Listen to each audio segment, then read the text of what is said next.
بھی ہمارے ساتھ کھڑے ہیں. تو جب میں یقین دلاتا ہوں کہ 7 نومبر کو انشاءاللہ ہم لے کر آئیں گے اور لوگوں کے ساتھ بھی بات ہو رہی ہے. تو یہ اعتماد کا جو قصہ ہے یہ ایک ڈرامہ ہے.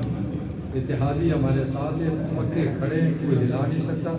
اس لیے ان کے اس وقت رنگ اڑے ہوئے ہیں. انہوں نے ڈرامہ کیا اور ڈرامہ ختم فلاپ ہو چکا ہے اور انشاءاللہ تعالیٰ ان کو شکست ہوگی. میں آپ سب کو یقین دلاتا ہوں. اچھا سر, یہ بات سامنے آ رہی ہے کہ تقریباً 52 سے 54 MNA جو ہے تحریک انصاف کے ساتھ چھوڑ چکے, تو اس میں کس حد تک حقیقت ہے؟ پھر تو ہم مر گئے ہیں.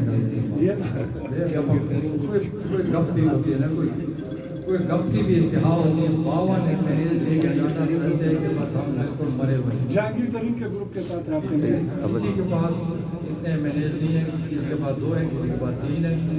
اس سے ایسے اعتماد نہیں آتا. جہانگیر بھی سوچے گا اور عمران خان کے خلاف انشاءاللہ. پرویز خان, یہ پرویز الہی کو وزیر اعلیٰ بنانے پر توفیق ہوئے ہیں, آپ کا کیا خیال ہے کہ اس میں کامیاب ہوں گے یا نہیں؟ یہ آپ کا خیال ہے کہ اس نے وزیر اعلیٰ کا سیٹ مانگی, کوئی نہیں.